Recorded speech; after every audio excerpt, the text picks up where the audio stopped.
Welcome back to another exciting episode of the Social Web TV. Oh my lord, it's been so long I kind of feel like a 70s rock band reuniting. What's your name again? Yeah. Good to be back in the Plaxo office, though. This is Joseph's return. Yeah, I've been a Googler now, but I still found my way back pretty easily. In fact, I sat down at my desk and tried to check my email before I realized that I no longer have a password. Security came. Yeah, We're like, yeah. so. They seemed very upset. I don't know why. Where's your visitor badge? All right, David Recordon is not with us, but he was invited. I think he's busy. Being recruited by MySpace, I hear. It's just a rumor. Not the first time he stood me up. But No Jerry Springer smackdown between the big companies? No. No?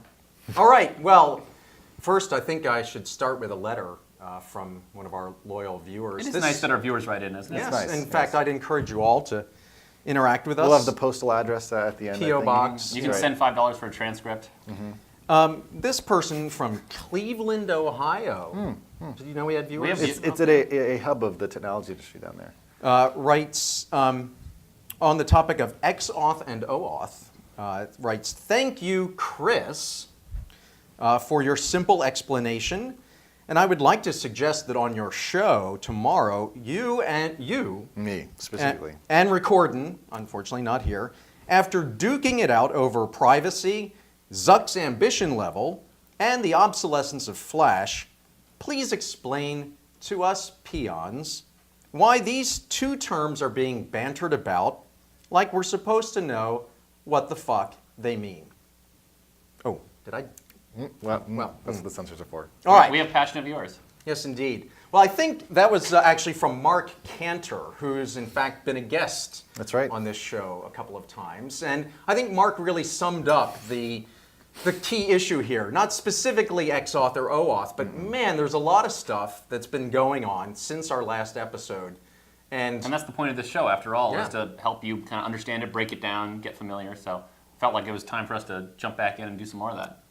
in fact, there might be so much stuff that we have to do a double header. Dun, dun, dun. We shall see. All right, what's happened? We've had Chirp, F8, and there's a lot more stuff coming, so let's dig in. Who wants to start? Yeah, so for those of you who don't know, Chirp was Twitter's developer conference. First ever. As it turns out, this has been the season of developer conferences, and it's only in the middle of the schedule, I We got would Google say. I/O next week. That's right, and IIW is coming up, and Disrupt, and all these other conferences. Now, what was interesting about the Chirp conference was that it happened right around the time when Twitter announced a number of interesting things, one of which was the acquisition of Tweety, one of the better mobile clients and desktop clients for Twitter, and a number of interesting new changes to the platform, and the launch of a pretty new, pretty shiny, pretty spiffy developer site. On the @Anywhere platform. That's right. And so the bigger story there was this @Anywhere platform. Now, the basic idea, I think, is to sort of figure out a way of making it possible to link up people's Twitter profiles that show up on other web pages, and also to make it possible to follow anybody from @Anywhere, apparently. So with some simple scripts that you embed in your web page, you can add a little follow button that will end up following the person on Twitter, I guess presuming that the user who's viewing the web page is also a Twitter user. So they did a lot of work to make that very simple. I think they did a pretty good job. And one of the other interesting things that they announced was support for their version of the next generation of OAuth, which they Sort of confusingly call XAuth. but will be part of OAuth 2.0. And actually, if you look under the covers of how @Anywhere works, it's actually using OAuth 2.0. So we'll come back to that because that's very exciting. Right. Yeah. Interesting parallels for me between Twitter and Facebook's conferences. Presumably not too much corporate espionage between the two of them, but both of them sort of are moving towards OAuth as a standard. That was one of the really exciting things that Facebook announced at F8 was that their new Graph API, which gives you this easy way to access all of the data about you inside of Facebook, is around OAuth 2.0. And in fact, OAuth 2.0, we haven't talked about much on this show. It's sort of the next evolution of OAuth. There was an interim spec being worked on called OAuth Wrap that got merged into OAuth 2.0, but basically makes it a lot simpler for developers to access data from other websites without having to give away your password and being able to control what you get. Facebook, that's actually still being worked on in the IETF, which is one of the big internet standards bodies. But it really does seem, though, like OAuth, which we were talking about on the show 2 years ago, Yeah. and really had some of our lowest ratings ever. The OAuth deep dive was yeah. perhaps the, yes, But somehow it's Bottoming out. sexy the now. nadir of the social web TV. How did that happen? Yeah, well, I mean, I think everybody realizes what we've been talking about, which is people want to be able to access their data across the web, and you need to make it easy and secure. And so, lots of websites are Well, coming for around to developers this. too, and I think that's the major thing that we've learned is that usability has to be directed both at regular users of the web, but also developers.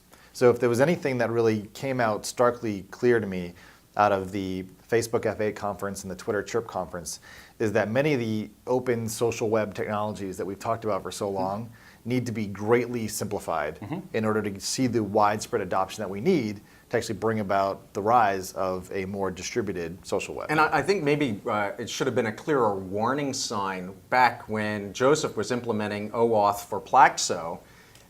Joseph happens to be a very talented developer, but he was complaining that OAuth was very complicated. So the fact that you were finding it complicated Yes, probably suggested.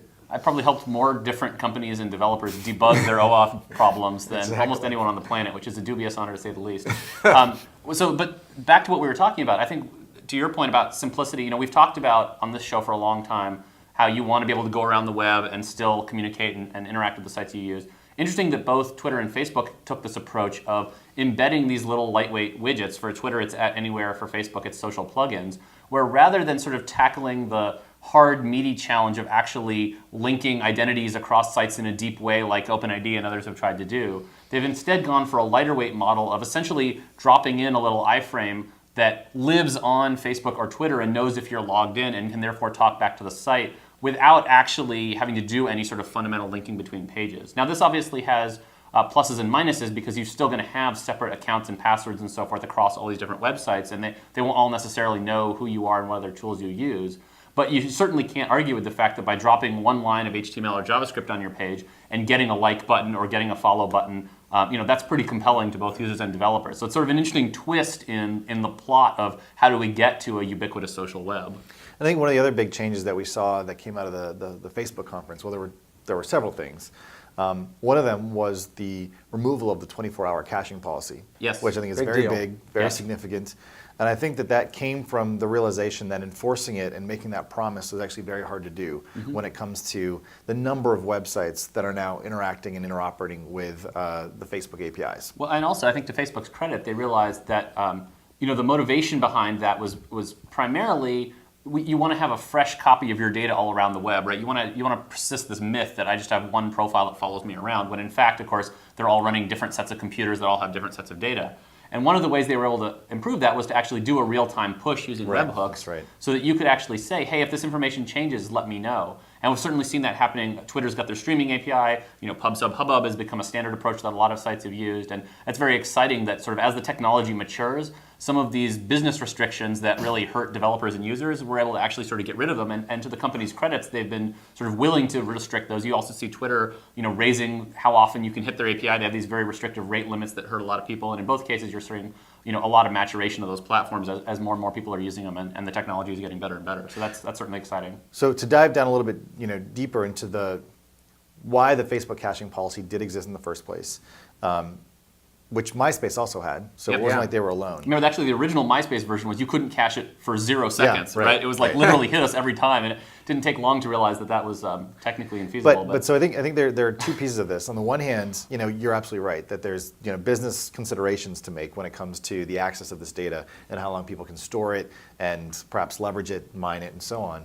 But on the other hand, there's a user experience question, which is when you work or when you, let's say, provide access to your data to third parties, how much control should you still have when that data leaves the original source? Right? So we understand that with email, when you send an email, you can't take it back. On the social web, that's not so clear. So if I, mistakenly upload a bunch of drunk photos from this weekend, let's say, to some social website. Pick a hypothetical example. Hypothetical. I mean, Yeah, this yeah. has never happened to me, but Right. if it Yeah. had. And then one of my friends who I've trusted, let's say, to have access on this network. Let's call him Joseph. Let's call this person Joseph. Decides to use some third-party network that I'm not a part of, Right. but that you choose to consume my photos through. Let's call it Plaxo. What happens then if I go and I delete those photos because I'm all of a sudden freaked out and realizing what I've done? Right. Does Plaxo then have an obligation to delete those photos or not? Is it my obligation to make better decisions and judgments about what I share, or should the network that I choose to use actually enforce my policies on third-party sites? Well, and I think more generally, I think what we've all learned as an industry is that most of these issues aren't as cut and dry as they might seem at first. Do you want the same profile on every website? Do you want the same set of friends on every website? Sometimes you do, sometimes you don't. Do you want the conversations we haven't even talked about on this show, but with activity streams and Salmon, this ability to actually not have a separate comment thread on each time I share a story on different networks, but actually have one aggregated set of comments. Sometimes you want that, sometimes you don't. And so there's a level of nuance that the industry is still having to grapple with in terms of how should that work and what should users' expectations be, and how do they feel comfortable enough that they're not scared off from sharing in the first place. Right. We've certainly heard a lot in the news now about privacy confusion and what's being made public and what do you have control over, and it's pretty clear that not everyone understands exactly what's going on, but that's kind of the point, is that they don't understand and so they're scared, and that actually, I think, hurts everybody. And at the same time, some unfortunate bugs showing up in early implementations. Sometimes they're not confused and it really is a problem. I mean, that's, yeah. Well, what do you guys think? Should we keep going? Or should we break it into a doubleheader? I'm feeling like it's time to talk a little Exoth OAuth. I don't know. So we should adjourn this session? Maybe that deserves its own episode. I think between that and the upcoming conferences, Why don't we do a little sneak preview on IW, a little bit of I/O, and then we'll dive into that stuff. Any loyal viewer of this show will know we're big fans of the Internet Identity Workshop, which meets twice a year. This is the 10th meeting, very auspicious. wow. IIWX, a computer history museum next week, Monday through Wednesday. Certainly, for our money, one of the highest signal-to-noise ratio in terms of the real people working on all of these open web standards getting together and duking it out in a free-form unconference, so certainly not to be missed. Google I/O, of course, also next week. You'll hear a lot of great stuff around open technology for the social web. TechCrunch Disrupt coming up next week. From Monday. Yeah, and I hear rumors Tunerfish, the long-awaited launch. Can you tell us anything about that? Still in stealth mode. This was probably the most exciting thing going on when I left Plaxo. One of the hardest things about leaving Plaxo was Tunerfish. Well, what I and will, all my friends and all the history and all the great future. I'll of it. share two things. Okay. One, we're thrilled to be launching at TechCrunch Disrupt, and I think it's going to be pretty interesting what we show.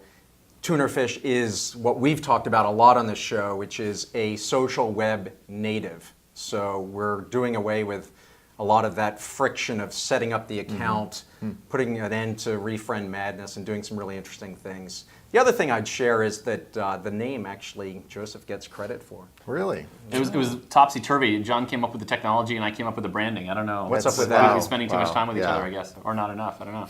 All right, well, that's our return. Join us in a few minutes, actually. That's when we tape another exciting episode of the Social Web TV.